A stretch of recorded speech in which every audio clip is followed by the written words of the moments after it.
Prezados alunos, sejam todos muito bem-vindos para mais uma aula de Física. Meu nome é Hugo Henrique, sou professor do município de Piraquara e vim aqui para estar trabalhando o conteúdo de Física com vocês. Mas antes do início da nossa aula, vamos a alguns avisos ali que é de suma importância para que vocês venham estar trabalhando nas escolas de vocês.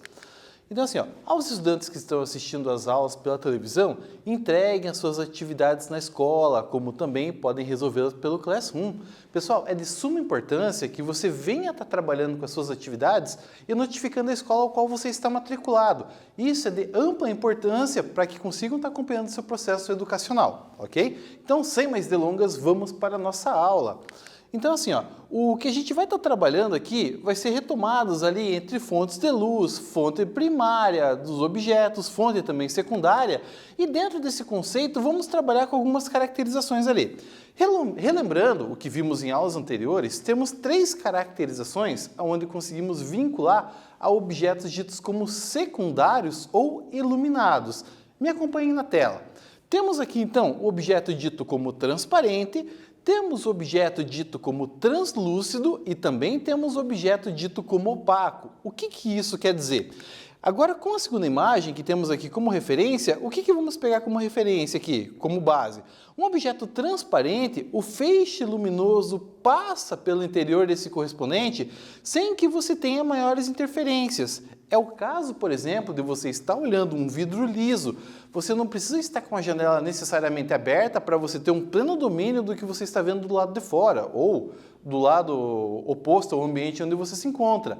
Dentro dessa ideia, o que acontece? Você vai ter ali uma barreira que basicamente vai estar te protegendo de intemperismos do tempo, mas aí você não vai perder a qualidade visual do que você está vendo do outro lado, ok? Vamos ali a um objeto dito então como translúcido. Percebam na nossa imagem, o objeto translúcido você já não vai ter o mesmo foco e nem a mesma nitidez com o objeto transparente. Por causa do quê? Você vai ter ali que basicamente o raio luminoso ele não vai conseguir seguir uma tendência linear. Aí você vai ter que ele vai se embaralhar no meio do caminho e acaba ficando um pouco difuso a imagem.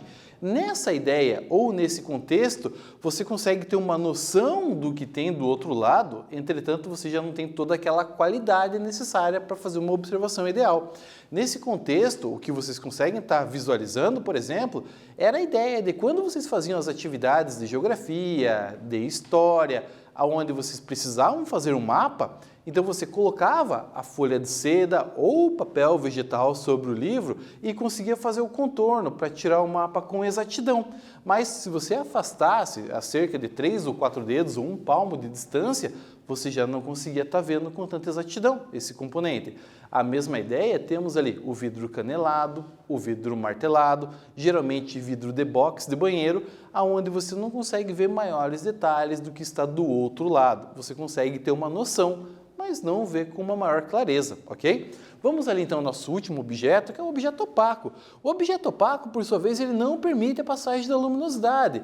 E o que eu venho a dizer para vocês nesse componente? Então, a luz não passa, não transpõe aquela situação.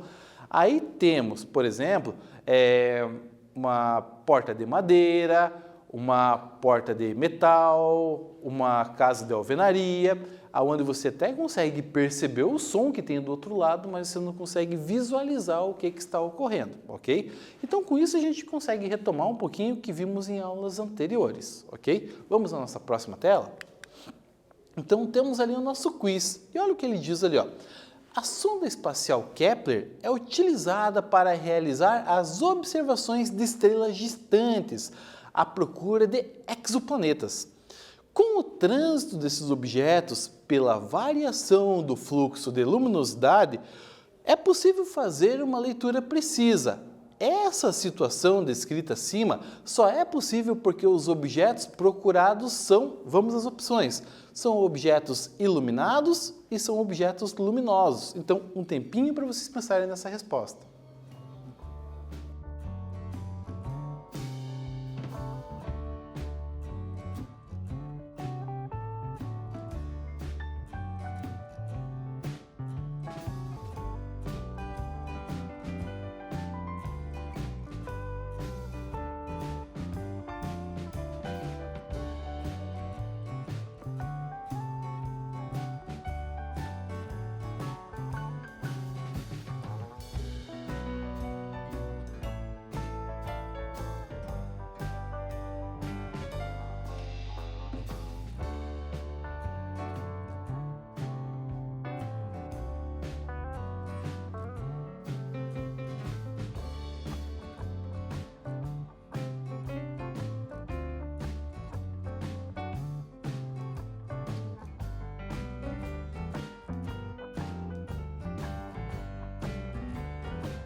Pessoal, então, trabalhando dentro desse contexto, vamos concretizar a situação descrita acima. Primeiro, exoplanetas são planetas que são encontrados além do sistema solar. E já temos mais de 1.500 que foram observados. A ideia ou o contexto que temos aqui dessa sonda Kepler, imagina a situação. Você tem um foco, uma lâmpada, que está ligada longe de você cerca de 5 quilômetros. E de repente passa uma mosca na frente dessa lâmpada. Então assim, e você está a 5 quilômetros de distância e você consegue perceber que alguma coisa passou na frente. Esse é o objetivo da sonda Kepler, certo? Então por isso que você consegue variar com um feixe de luminosidade e perceber que está ocorrendo, que alguma coisa está passando por ali. E nessa ideia, com esse trânsito então que falamos, que determinamos a característica de determinar se tem ou não planetas orbitando ao redor dessa estrela, ok? Então vamos retomar um pouquinho esse contexto para a gente dar sequência na nossa aula. Então me acompanhe na tela. A sonda espacial Kepler é utilizada para realizar as observações de estrelas distantes à procura de exoplanetas. Com o trânsito desses objetos, pela variação do fluxo de luminosidade, é possível fazer uma leitura precisa.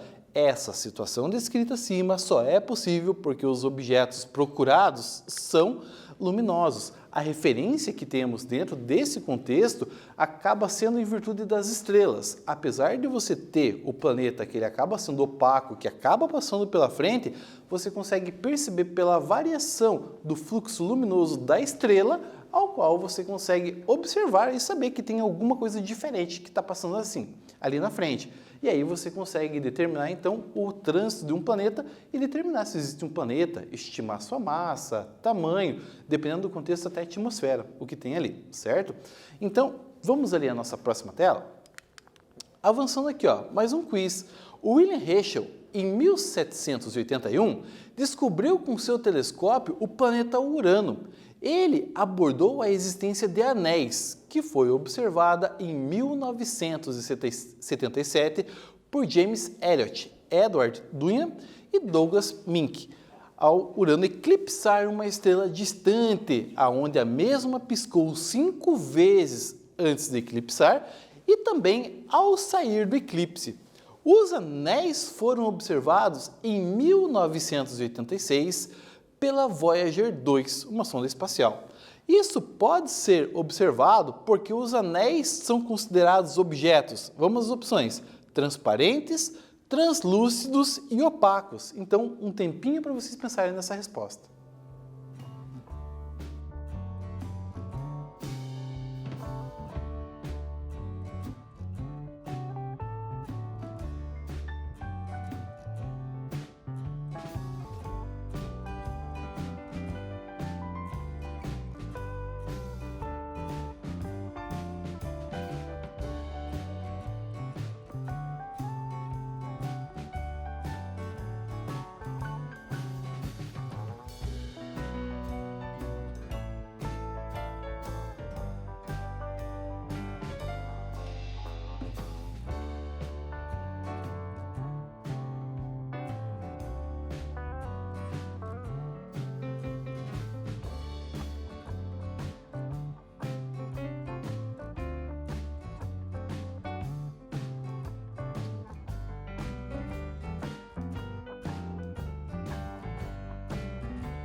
Pessoal, vamos lá então, a descrição da nossa situação. O fato de estar observando o contexto dos anéis de Urano só pode ser observado então porque a característica que temos desses anéis é que eles são opacos. Então você não vai ter basicamente que o fluxo luminoso acabe passando por intermédio dele, acaba sendo bloqueado. E isso fez com que basicamente essa estrela acabasse piscando antes de você ter basicamente essa ideia desse trânsito e Urano então eclipsar ali a estrela, ao qual foi observado os anéis pela primeira vez ali, num contexto mais tecnológico, ok?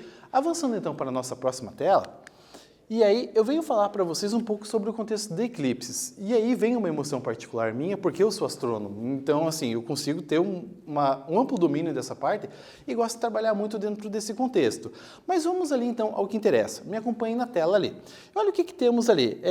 Temos o contexto da propagação retilínea da luz, lembrando que ela consegue se deslocar em um meio homogêneo, transparente e isotrópico, e a luz se propaga em linha reta. Dentro desse contexto, vamos lembrar o que é o meio homogêneo. É o mesmo meio, ou tem a mesma natureza. Você está observando uma fonte luminosa ao qual ela está no ar e ela passa exclusivamente pelo ar até que chegue nos seus olhos. Então, assim, ela se desloca em linha reta dentro dessa característica, ok? Analisando o contexto que temos de eclipses, então temos duas maneiras ou duas formas de estar abordando isso. O eclipse conseguimos abordar ele de maneira a ser o eclipse solar e o eclipse lunar. Temos então, a partir disso, certos alinhamentos que vão ocorrendo entre o sistema Sol, Terra e Lua. Dentro desse contexto, então você consegue estar articulando a estrutura para você ter ou não um eclipse, ok? Me acompanhe na tela, novamente ali. Então assim, ó, esses sistemas podemos analisar aqui, ó. O sistema pode ser definido como Sol, Terra, Lua ou Sol, Lua, Terra. Mas qual a diferença que temos ali dentro desse contexto? Então vamos lá. Quando temos um eclipse lunar, o contexto que você tem do alinhamento é definido como Sol, Terra e Lua, aonde você vai ter que a Lua acaba adentrando na sombra do nosso planeta. Tendo esse contexto, me acompanhem na imagem aqui, ó. Então, dentro dessa ideia, percebam, temos aqui a nossa fonte luminosa, ou o conceito de fonte primária, né, que é o Sol, que ele vai estar emitindo os raios luminosos, e dentro desse conceito temos a Terra, que se encontra ali a cerca de 150 milhões de quilômetros de distância. Com isso, temos também aqui a órbita lunar, que ela vai estar dando voltas ao redor da Terra.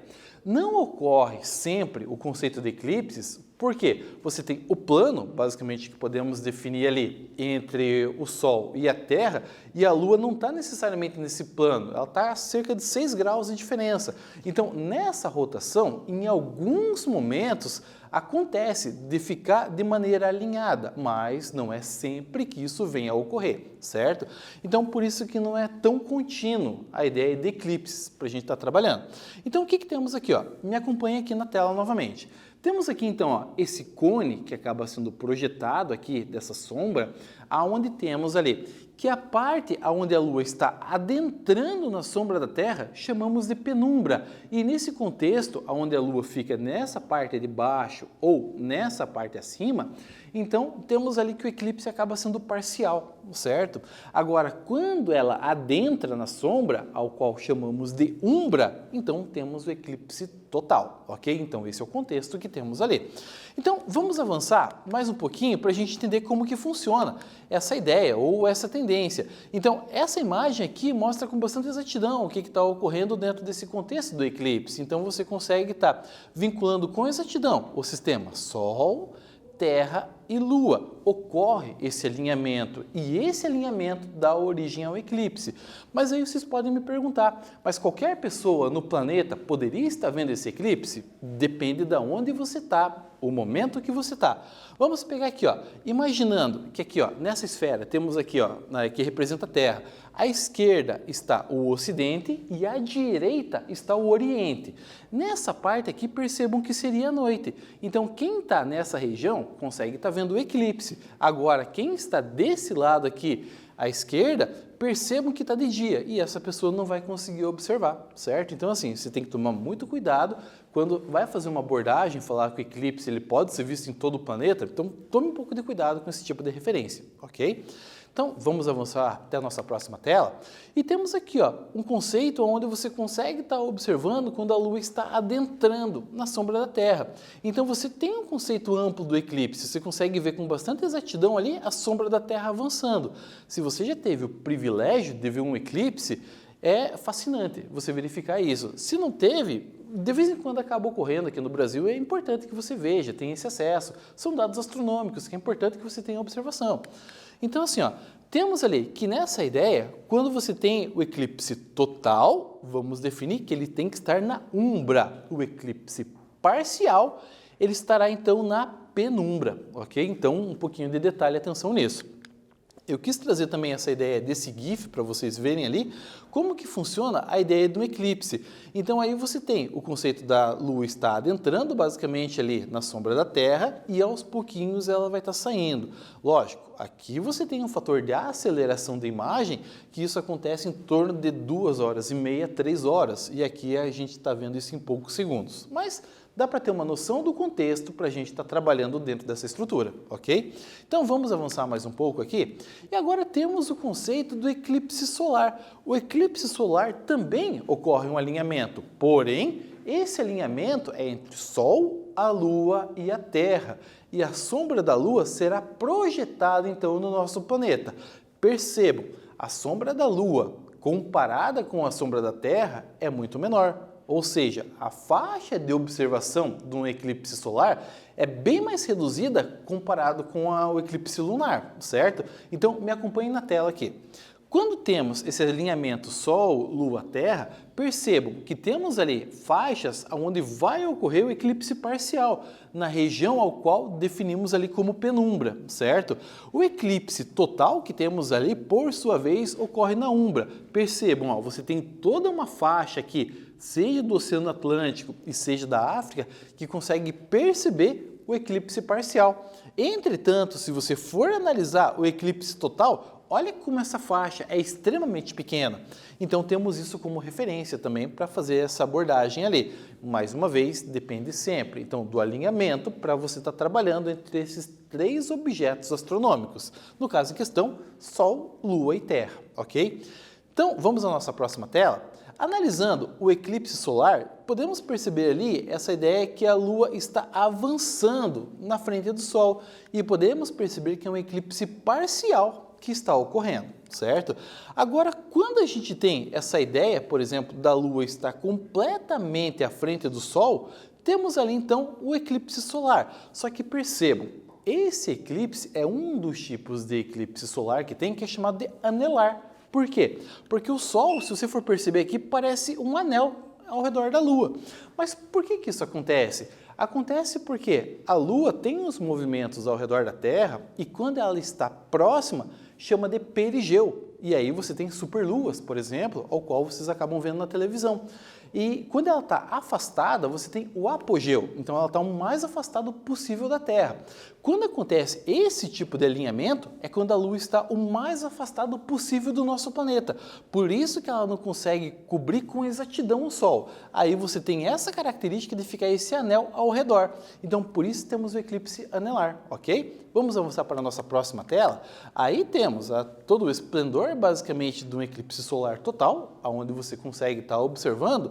E na imagem ao lado temos também um eclipse solar. Entretanto, essa imagem ali foi tirada do telescópio espacial Hubble. Então aí você consegue perceber, por sua vez, o eclipse solar ocorrendo, porém, por fora do planeta, certo? Então aí você tem imagens assim, extremamente fantásticas que acabam aparecendo ali, ok?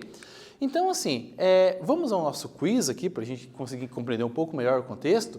Então ele diz ali, qual é a fase da Lua que ela deverá estar para que ocorra um eclipse solar? Vamos às opções: Lua nova, Lua crescente, Lua cheia ou Lua minguante? Um tempinho então para vocês pensarem na resposta.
Bom, avançando então ali, pessoal, vamos dar uma olhada ali no nosso contexto. Me acompanhe na tela. Olha o que ele diz ali. Qual é a fase da Lua que ela deverá estar para que ocorra um eclipse solar? Como você precisa ter um alinhamento entre o Sol, a Lua e a Terra, o que acontece? Aí você só tem uma única fase da Lua que isso pode ocorrer, e essa fase é a Lua nova, onde você consegue estar encobrindo o Sol com a projeção da sombra da Lua, que é o nosso ponto de vista aqui. Basta ressalvar também que o último eclipse solar que teve no Brasil foi na nossa região aqui no estado do Paraná e foi em 1994. A região de Curitiba e o leste do estado ficou 97% encoberto pela Lua, entretanto o eclipse solar total só ocorreu na região oeste, na região de Foz do Iguaçu. Inclusive várias pesquisas foram feitas em zoológicos para averiguar o que acontece com a característica dos animais no decorrer do eclipse, certo? Então, assim, são dados ali interessantes para a gente estar trabalhando também. Então, me acompanhe na tela, vamos ali à nossa próxima questão. Então, aqui, ó, mais um quiz. Qual é a fase da Lua que ela deverá estar para que ocorra um eclipse lunar? Vamos lá. Então, fase nova, crescente, cheia ou minguante? Então, mais um tempinho aí para vocês pensarem na resposta.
Vamos lá então, prezados alunos, me acompanhem aqui na tela. Então, olha o que ele diz ali. Qual é a fase da Lua que ela deverá estar para que ocorra um eclipse lunar? Percebam que quando você vai observar um eclipse lunar, você vai ter todo o esplendor da Lua cheia, certo? Então, isso são as características que temos ali. Então, na nossa resposta, temos ali então a letra C, a Lua cheia. Dentre as 4 fases da Lua, a que não acontece nenhum tipo de eclipse é na crescente e na minguante, certo? Então, assim, gravem essa informação para vocês ali, ok? Então, vamos ali à nossa próxima tela.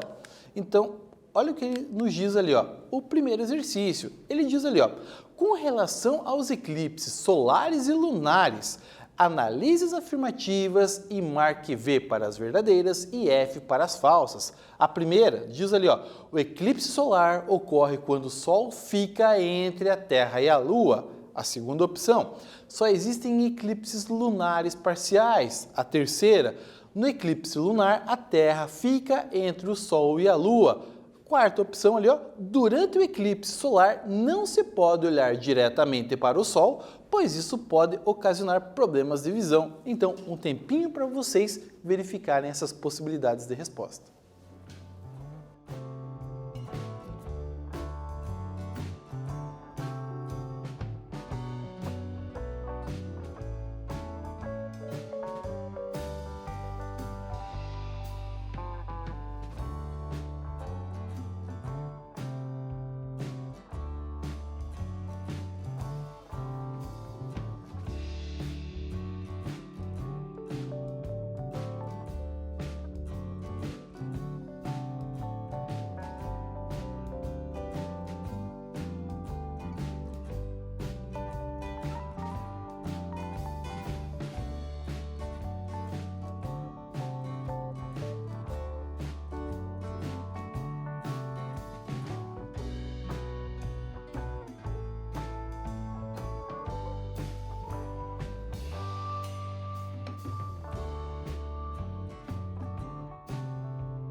Vamos lá então, prezados alunos, as nossas respostas ali.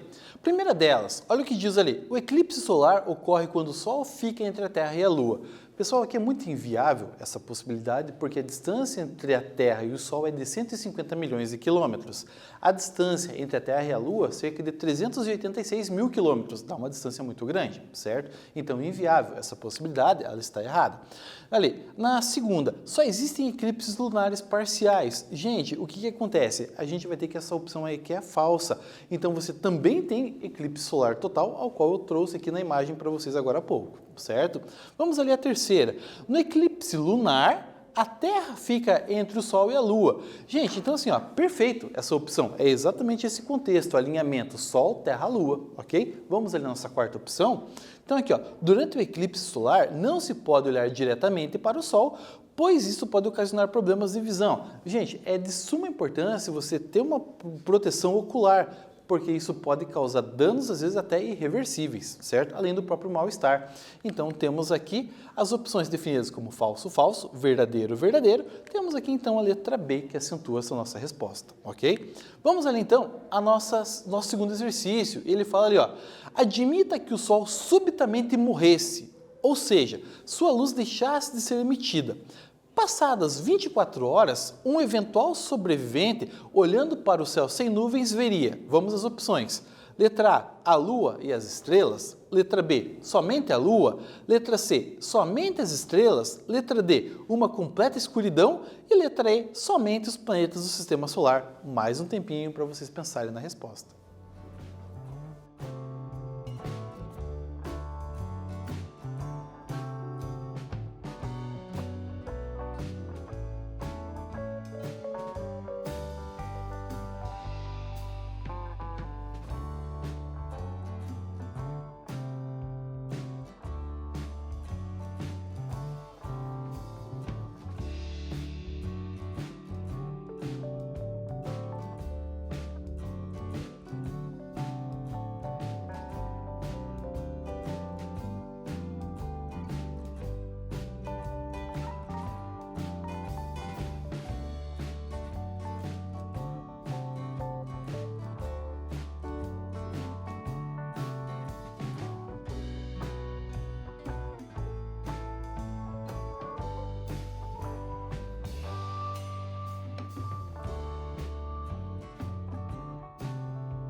Bom, avançando então, pessoal, nesse contexto, imaginando que o Sol morresse, então, lembrando que você só pode estar observando objetos ditos como luminosos ou primários, ou seja, você só consegue analisar nessa questão ou nesse contexto apenas as estrelas, lembrando que a Lua é um objeto iluminado da mesma forma que os planetas também são, ok? Então, assim, o que vimos ao longo dessa aula foi retomar um pouquinho o conceito da propagação retilínea da luz, lembrando também dos conceitos que temos ali de eclipse lunar e eclipse solar. Então, me despeço de vocês, um grande abraço e até a próxima aula.